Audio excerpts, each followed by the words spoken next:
Thursday, June 12th. I'm Adam Walsh, and this is The Signal. Today's show is about you and nature, the connection between the environment and the person. Look, we know it's good, but why is it important for our well-being? The connection to nature is important because we are nature. We're going to talk about that.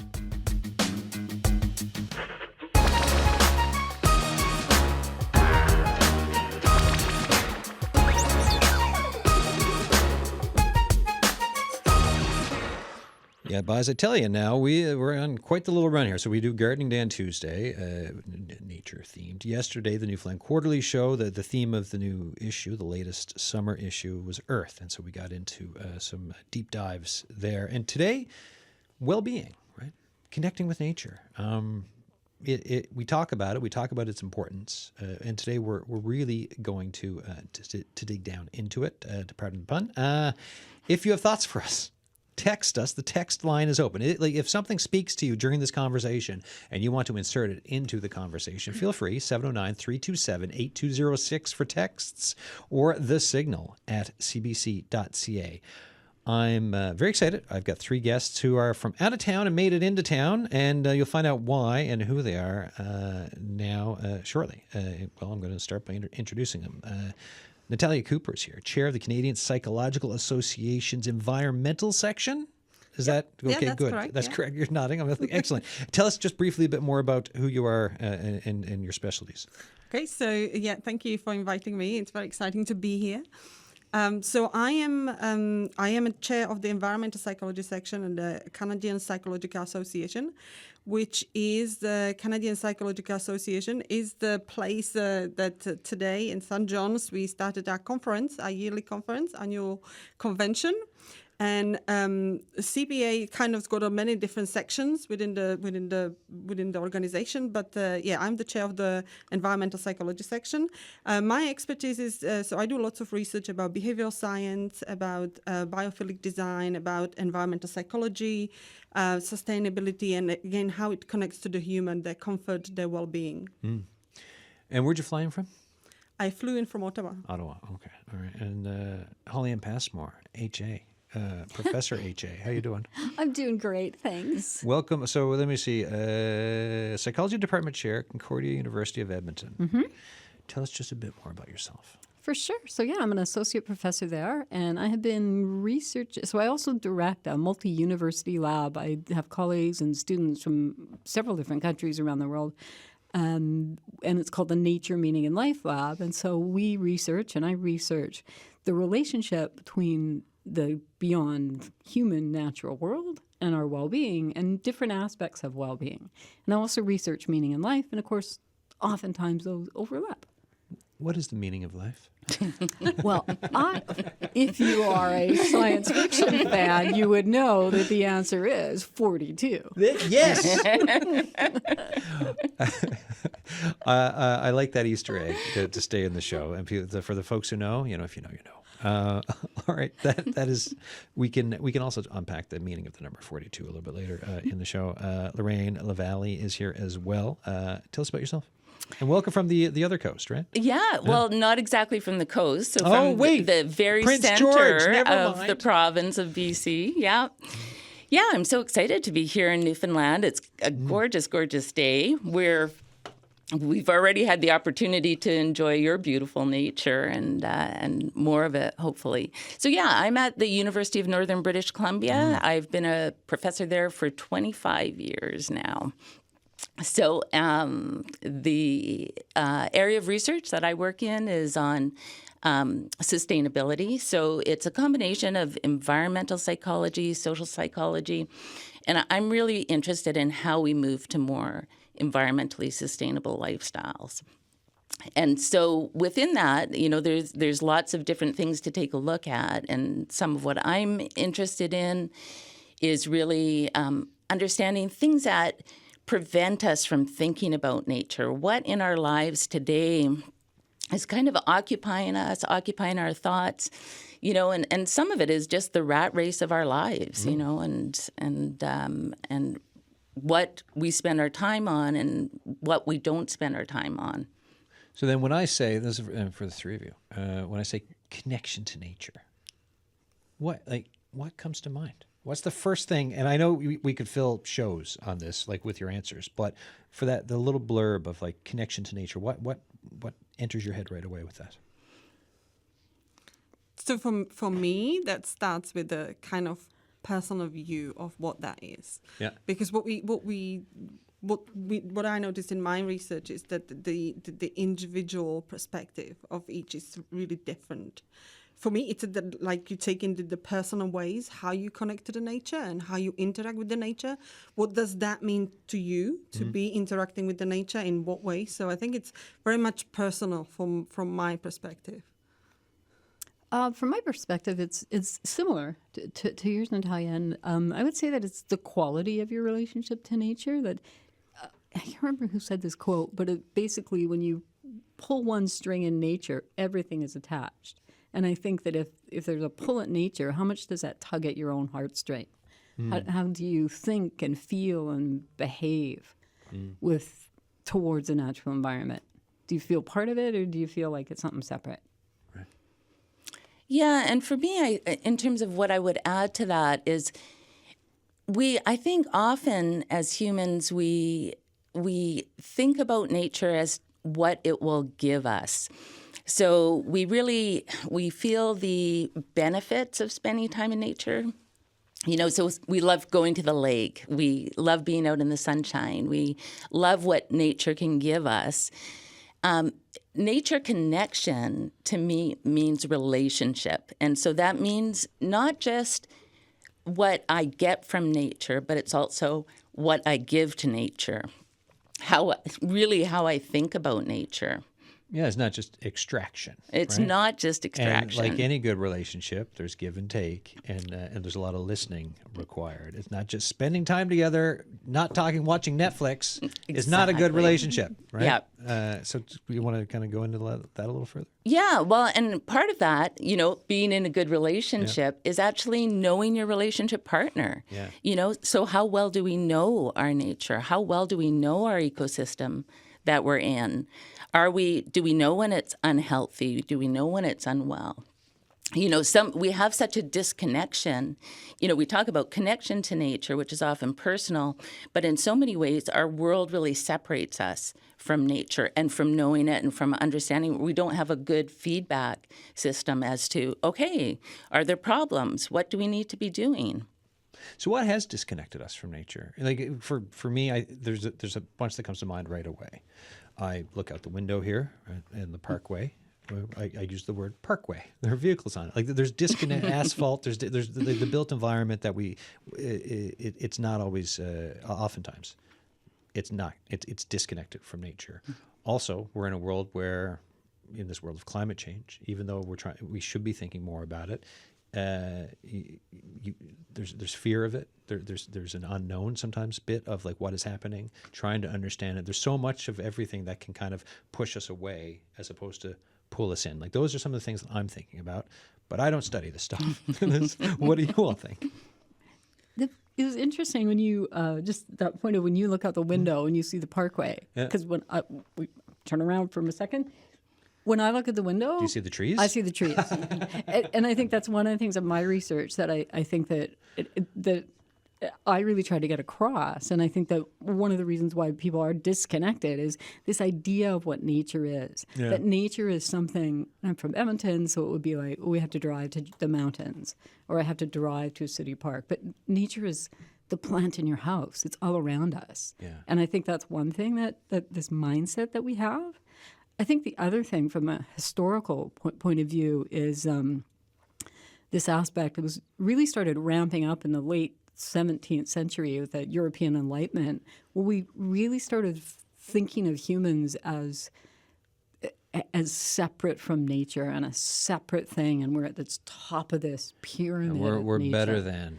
We're better than. We have dominion over, and that was from a historical point of view. That's when it really started ramping up. And this idea of human exceptionalism. Yeah. We're just Homo sapiens sapiens. It's kind of funny we call it the Enlightenment, hey? Well, yes, exactly right. So I think those are all kind of things that also help. Well, not help, but contribute to our disconnection. So how do we how do we get things back on, like to think differently around this? Because if this is a chain of thought that started during the Enlightenment, I mean, it's been a minute since then. Yeah. And yet here we are, and we're having this conversation about disconnect. How do we move things back? Well, and just on the point of disconnection, to kind of to follow up as well, when you look at how our lives are structured, our survival now doesn't depend directly on the health of our immediate environment, right? Like our survival depends on a whole economic system. And so the economic system right now gets priority over the environment because that's the most immediate thing that affects people's livelihoods. So we're literally, our livelihoods are disconnected from a really close connection to nature. And so it's hard to advocate at this point that we need to dismantle our economic system and go back to a more hunter-gatherer lifestyle to really look after our environment. We have to, use our system, our really kind of sophisticated, complex, tons of data system to actually recreate that connection and those feedback systems. Yeah. So the Current was here this week, right? So Matt Galloway and the team were in town. And one of the conversations that came up in this time of nation building, so you had the threats of tariffs and actual tariffs from the United States, and this conversation around nation building. At the same time, wildfires across the country. And one of the things that came up, and this was the part of what the Current dug into, it's the resurgence of conversations nationally about pipelines, oil pipelines, but also, and like that being nation building and good for, you're talking jobs, you're talking energy security, all of that. Also, though, as I just said, wildfires. More of them now. They're worse. This is climate change related. And so we've got these bits here happening in lifetime conversation. And today we're having a conversation about how do we get connected to nature. And for your thoughts around when you have these big nation conversations and your research, like what do you think of when this happens about the disconnect or the connect to nature and the health of our planet, our country, or our neighborhoods? I think it's if I can go a little bit back through the as you mentioned, the connection to nature and how is it that we become disconnected? We become disconnected because we build the structure that we put ourselves into. Yeah, we started building buildings, and we are human nature. We are organisms. We're living. We are out there. We were there out there in the nature. That's where we started. The way how we started to. Maybe we didn't even know that it started the disconnection, but the idea of building structure around us with the concrete, with everything what we made with the new materials, is to shelter ourselves, to protect ourselves. Yeah, and then suddenly we kind of feel that, okay, now we are protected, we are safe, we are in our comfort, but something out there is still kind of okay. I would like some of that in here as well. And I think that's why suddenly you feel that you are surrounded by four walls in the comfort, out of the wind. But then how do you now looking for that connection? Because you want to, I think internally, evolutionary, you want to kind of go back there. I can see the trees when Holli-Anne looks out, she can see the trees. So it's the kind of the way how, okay, so what do we do now kind of connect? So is that a disconnect, or is it just, you just need to step outside? It's not, It's not that difficult. It's there. You really just need to step outside from here. So I think that personally, how you see, I'm disconnected with the nature. Okay, so to do something to connect, it is just to go outside and then kind of elaborate more, work on that relationship with the nature. I think that was kind of the way how you could, connect it. And when you talk about the connection, disconnection, what is happening. I love that. Yeah. Sorry. Well, no, you're allowed to. This is great. React. It's an active conversation. You're allowed to love things in the conversation and express that. But I do think you have to go further than that. So you go outside, you have that experience of connection. I think it's important to be reminded of that. But we have to do that on this grander scale, on this nation-building scale of thinking, so how do we do that with essentially taking our economic system to go outside and be outside and appreciate it, right? So, and that's a kind of a challenging thing to integrate. So, and apart from that, just what you just mentioned, where do we get there? Because I think now lots of time people may be thinking about the connection with the nature. It's a luxury, in the big building. Rather, it should be necessity. We are part of it. There's no way how we can, how long we can deny that, and we try to kind of bring it in. So look at the ways how we kind of trying to interact with our built environment in urban spaces, trying to design a more environmentally, biophilic design within the buildings. Bringing the natural elements now inside, and there's a research that show that it's definitely beneficial. Reduces stress, improving your mood, and building that social connection. That you actually can start doing that from being within the buildings, but we're kind of trying to somehow bring the nature inside. I think that's so important, that aspect, that we know there's so much research on this. We know that people are more pro-social when they're kinder to other people when they're in nature. We know that office workers are more creative. They miss less work. We know that students do better in school when they're in the classrooms. And it's just like, it's not that difficult to build a building. It shouldn't be that difficult to build a building with, like you say, a view of nature, with these aspects that you study of biophilic design. I find it interesting in the UK, somewhere in the UK, my geography is terrible. It's pathetic. But there's legislation that if you are in your office more than, I can't remember, it's 1 or 2 hours a day, you legally cannot be in an office without a window. So there's a bunch of buildings now that they're using the offices for storage. And I think that's something that, like you say, we view this somehow as a luxury, right? Or from a system point of view. Oh, you get to be the CEO or the executive director, and you get that corner office with the window. It's like, who needs a corner office with a window? Is the people on the ground, the people who are working. That would be way more important. Yeah, as opposed to having people in casino-type settings with no windows and no clocks, and you're just kind of like... Yikes. Letting stuff roll. Yeah. Where do things like income equality come into play when it comes to connections to nature? Because I can we've got there's a CBC garden on the side of here, and there's like a nice little patch. I can walk out there lunchtime, sit at a picnic table, go over, check out how some of the veggies are growing, and that can be an experience for me. And other people can have that mentality, but at the same time, there's this, with income, with money, the exploration, and just even the thought of how you can go into nature. It's so much more accessible for folks than if you are perhaps in certain urban settings and you do not have the ability to get outside of them because of financial reasons. Mm-hmm. That's a really important point. I gave a talk a couple of years ago at a conference looking at this kind of thing, and I'm giving another one this summer as well, actually. But this aspect, we know, for example, climate change issues, we know that. Who does that impact? That impacts mostly people in the lowest socio-economic demographics. We know that people, the more richer, so to speak, neighborhoods have more trees along the streets. And so that's a huge income inequality aspect and a human rights issue, I think, with connecting to nature.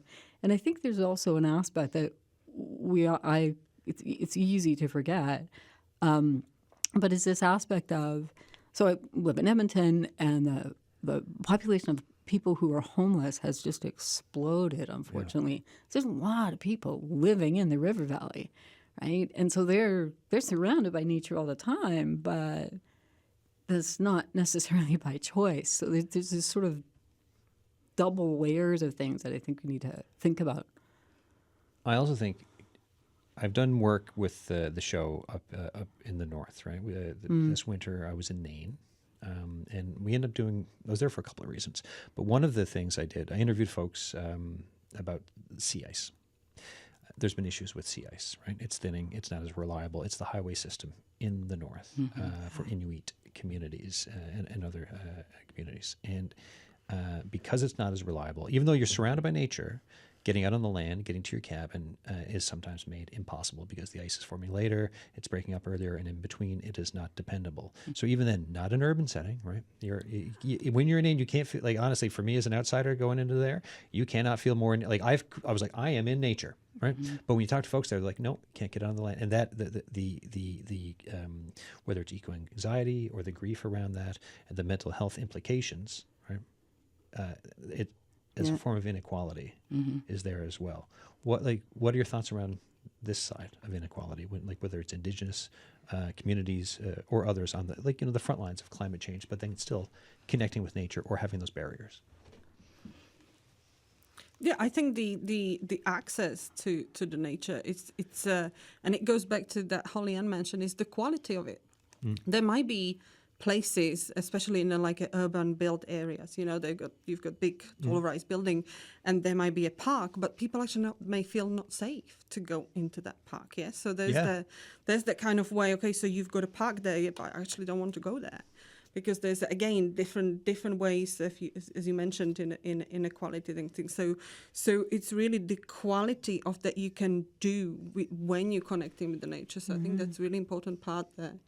And again, as you mentioned, it's not the inequality on that people work 2 jobs. They might not even have time for that. I'm going from jobs, I'm going home, I'm cooking, and in the morning the same kind of weight around it. We get that too. Sometimes when I'll do shows, we talk about growing your own vegetables, having community gardens, and it's like, oh, what a luxury for some people, right? Because it's like you're assuming people have the time to go back and look at their carrots and tend to them when it's working 2 jobs, could be a single parent, and you're just trying to get by. So then, and you look at how you can have a connection to nature here. Yeah. Good luck, Yeah. So, I mean, people need a living wage, right? Yeah. In order to have the time to, as you say, spend time in nature, to grow their own food.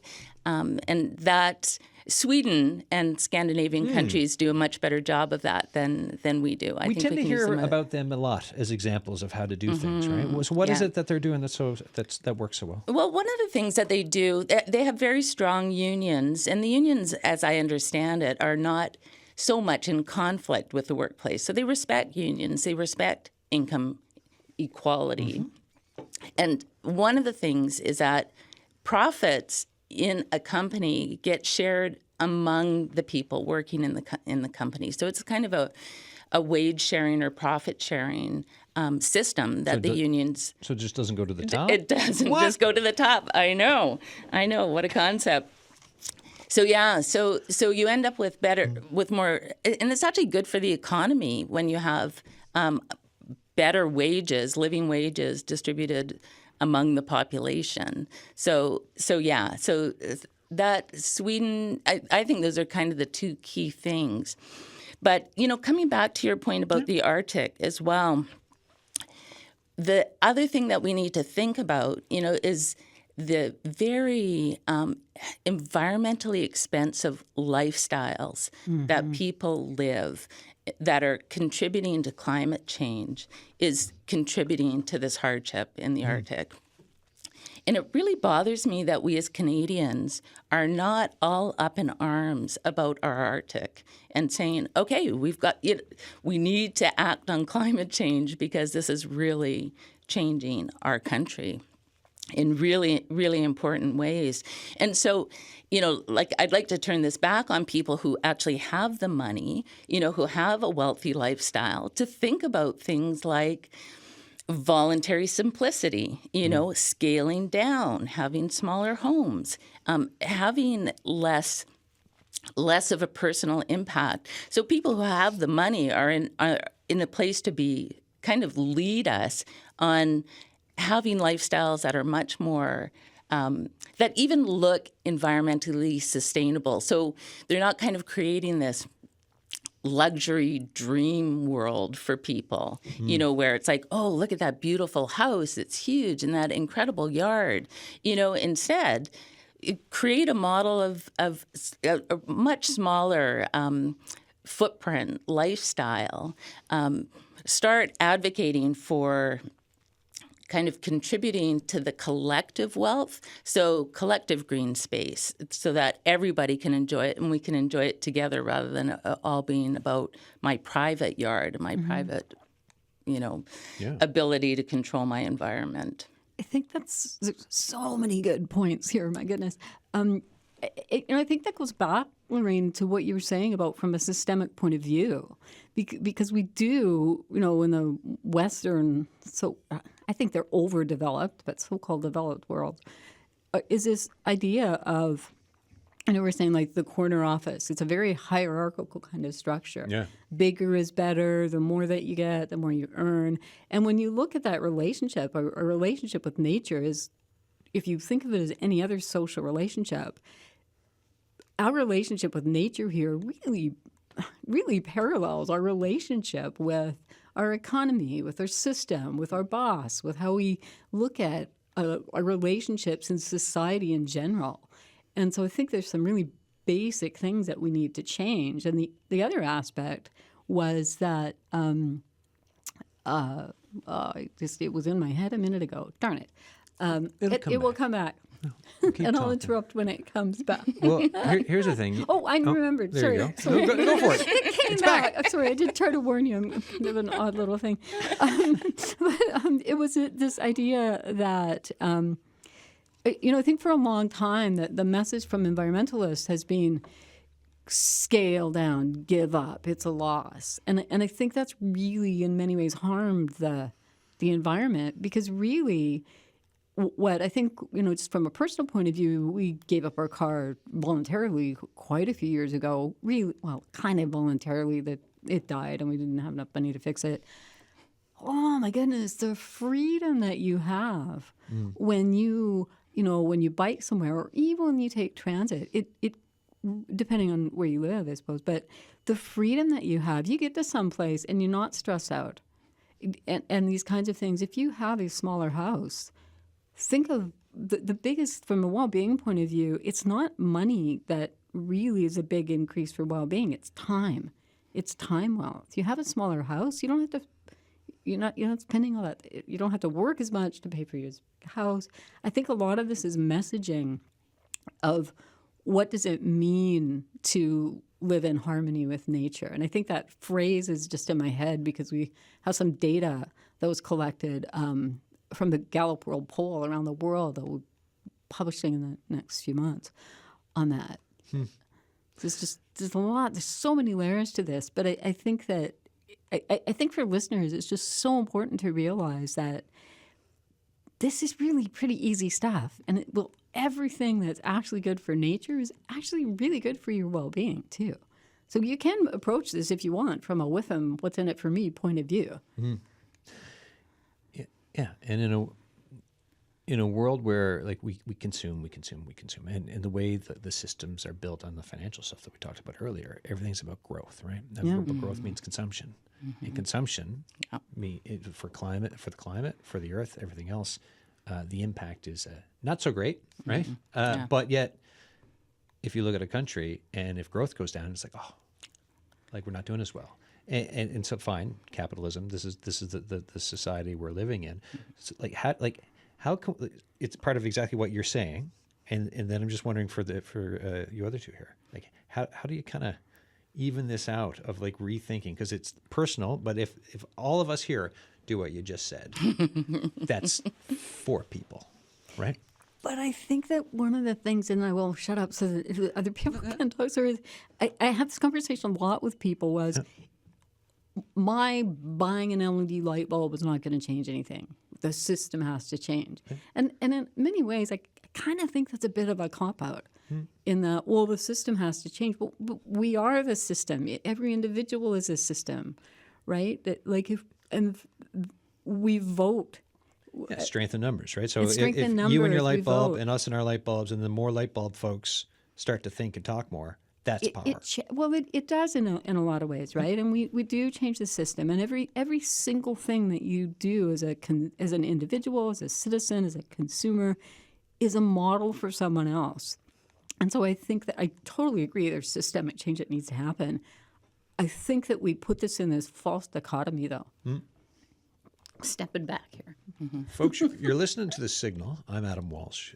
Today we're having a conversation about you and us here in the studio and nature, the connection between the environment and the person. We know it's good, and we're digging out and digging into everything from systems, like we're talking about, and also why nature is so important to well-being, right? The fact that, well, as we've talked about already, we are nature. If you have thoughts for us as we're talking, text us 709-327-8206. Emails thesignal@cbc.ca. So I've got 3 psychologists who are visiting here today. We've got Holli-Anne Passmore, Loraine Lavallee, and Natalia Cooper here with me in the studio. Here's something from yesterday's show. Katrina Taliana was the guest, and Katrina said this. She wrote a piece about mushrooms and foraging for the Newfoundland Quarterly magazine. It comes out every quarter. She said, when we understand biodiversity intimately, we are able to better be conservationists and stewards to the land. The more we know, the more powerful we can be when fighting to protect the earth. Thoughts? I completely agree. So this is that part of the relationship of connection to nature is the knowledge part of it, right? And this is where we can actually blend, in some ways, technology and people's increasing knowledge about biodiversity, about their area. So there's lots of new apps now that you can take your phone out. You can, if you're into birds, there's Merlin. It'll help you identify the birds that are singing around you. Oh, it's wild, yeah. Yeah, there's one for plants as well. I can't quite remember the name, but iNaturalist is another place.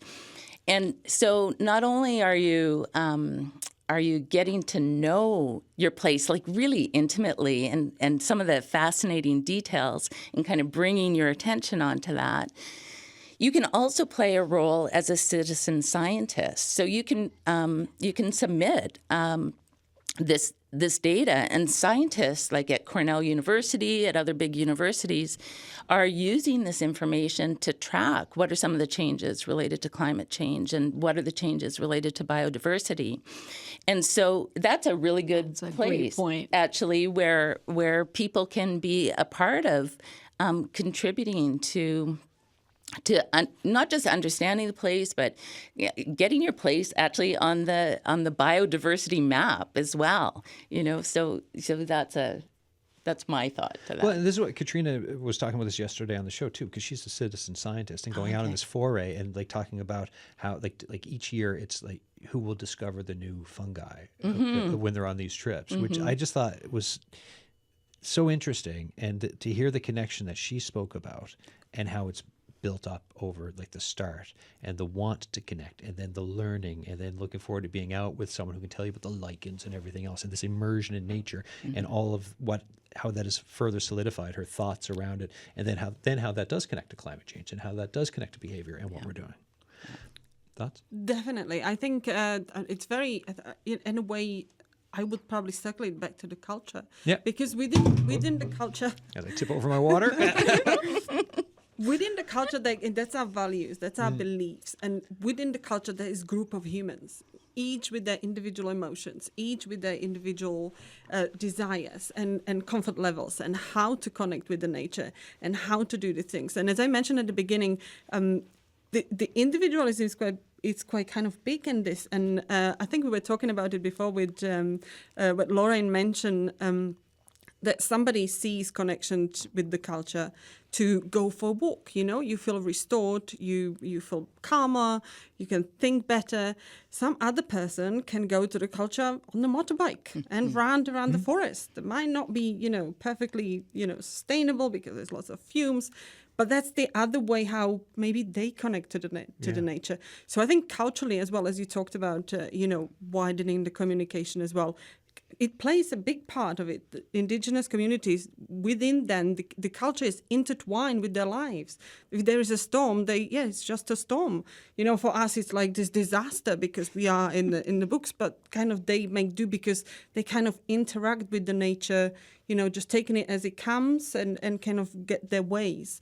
So I think that culturally, and I know, Loraine, that you can talk about it in a big way of the cultural psychology. So I think that's very important, how that influences our interconnection between how can we individually, but also as a community, kind of get together, perceive it that this is our way, how we can intertwine with it rather than being something it's out there, but it is out there, but how can we bring it here, and how can we not be out there? How can we be within it? So I think that's important. I love this. This is so exciting. Sorry, I had to get that out. What I find interesting is the number of times we have all said intertwined, interconnected. And I think that, interbeing even is I think a good one. And I think that's such an important aspect. As soon as we change our mindsets to being interconnected with neighbor, and of course now I'm getting all kinds of research ideas that I want to write down. But I think as soon as somebody feels connected to nature, interconnected, and gets that, that's a game changer. How do you get to the game changer though? Because there are folks who are not connected at all, whether it's apathy or just a lack of a will, want, love for it. What do you think it takes to get the connection started? I think one of the good things to draw on is relationship research.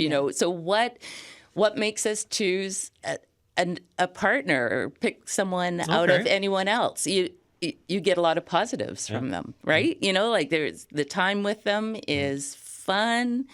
It's rewarding. So you have to start with that. You've got to start with the benefits that people get. For people who are just either afraid, they haven't had a lot of experience with it. A lot of us Canadians who have grown up here, we have spent time in nature, especially if you're in a small town. Like it's a safe place in some ways, more than a scary place.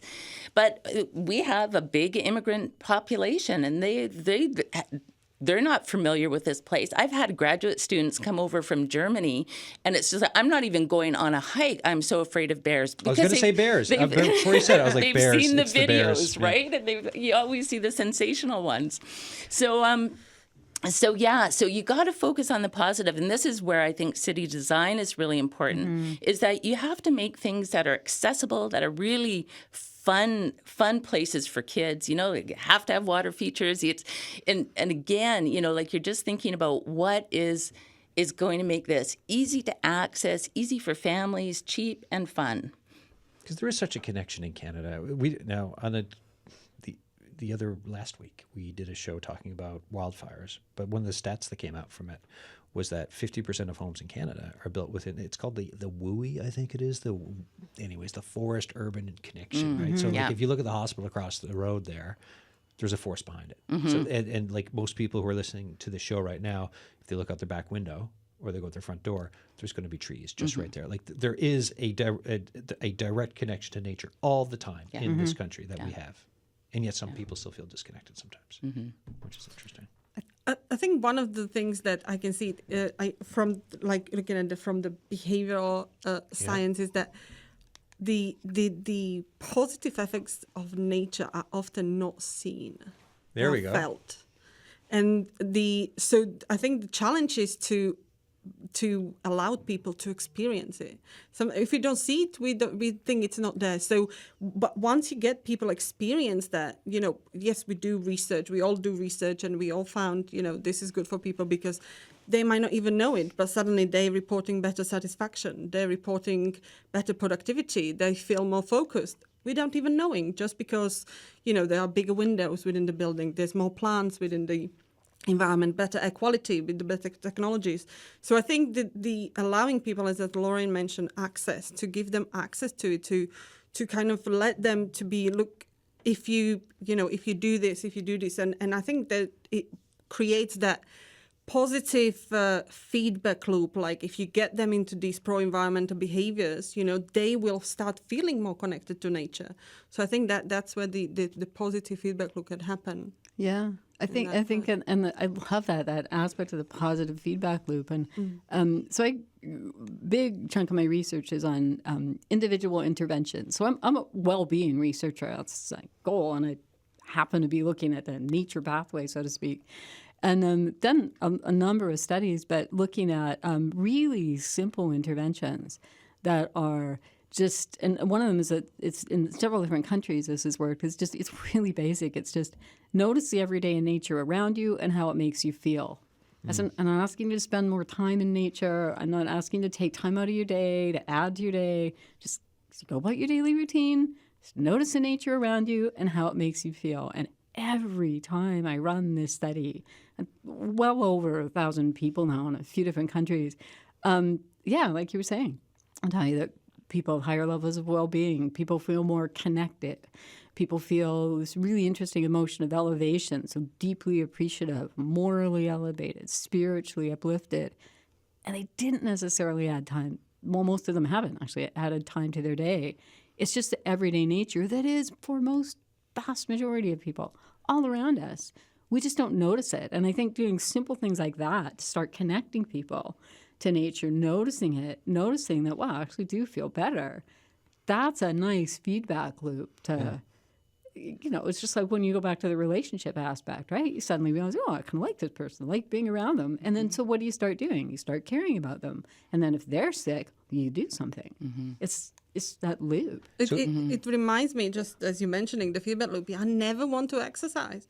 But when I finally make myself and you go for a run and you come back, I'm tired, but I feel great. Mm-hmm. Yeah. I always say that such a, how can I remind myself of this great feeling before I go running? It's a good point. Because, And so you're not even saying stop and smell the flowers. You're just like, just be aware that the flowers are there. Like you don't even have to take the time. Like if you just be aware of them. Yeah. That's step one. Seriously, and you found that just study. that is better for people. Yeah, seriously, every single study I've done, probably through maybe 2,500 people, many different countries, in not one study have people spent significantly more time in nature compared to people in other conditions.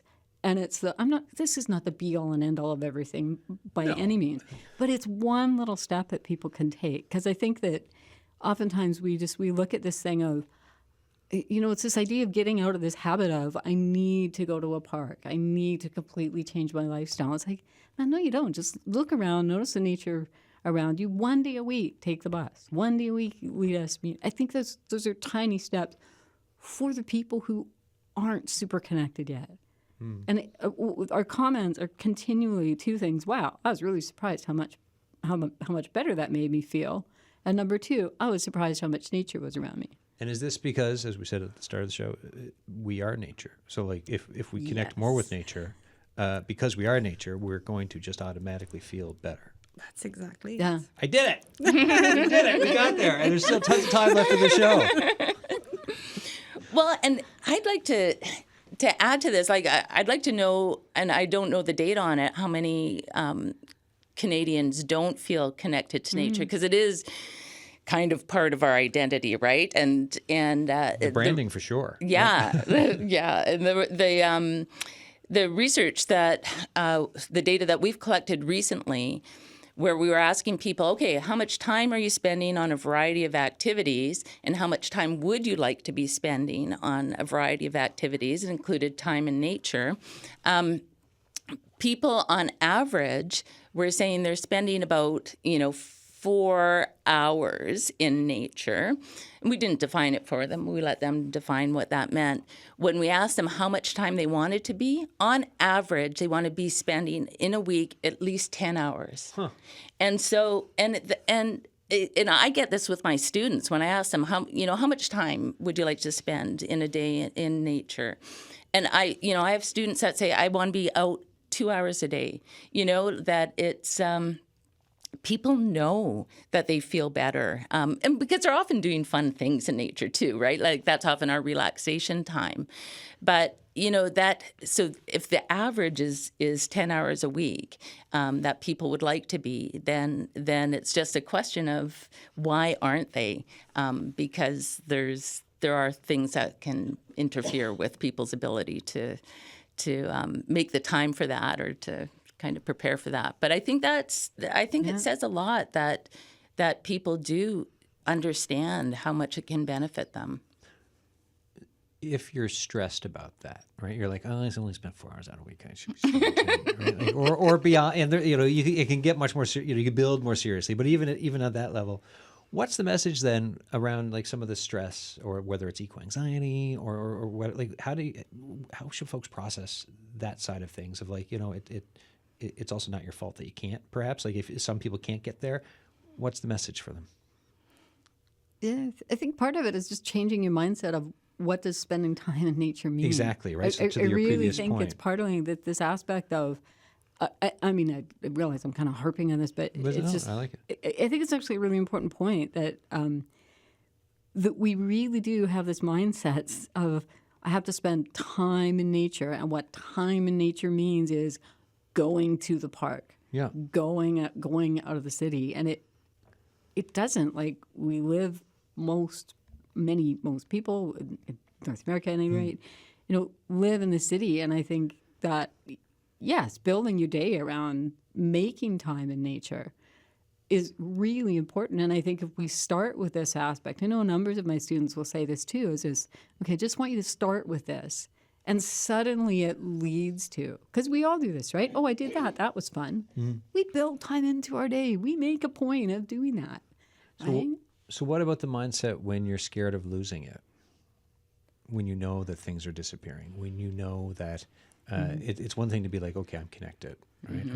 It's in my thought, but also I'm looking ahead, and I'm wondering, like, the Paris 1.5. I'm wondering what is, like, I'm looking at things that are destruction and that side of it, and you weep for the loss that might be coming. Yeah. How do you, like, is that a mind, like, what's the balance and the approach there?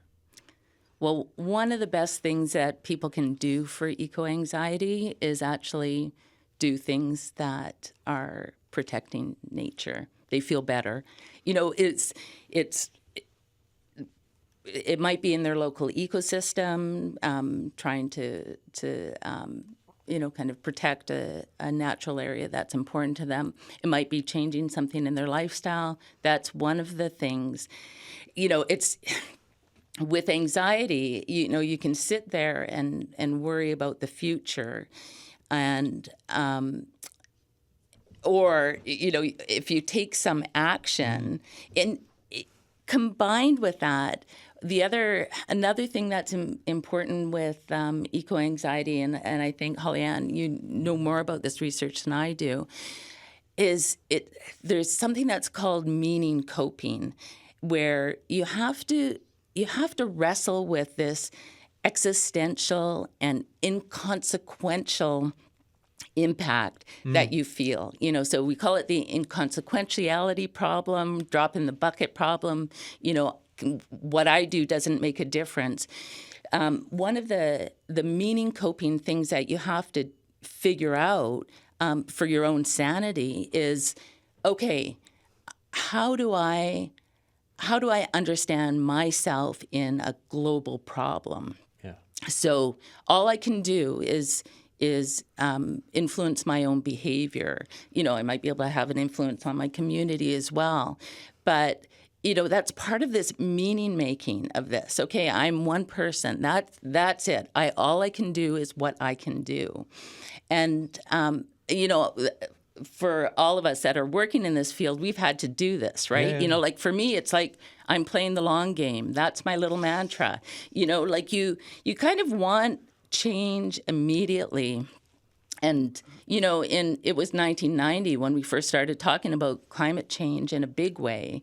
And here we are, right? Like it's 35 years later, and Canada is a laggard on this. Like we're acting so slowly, and it's frustrating for those of us that work in conservation.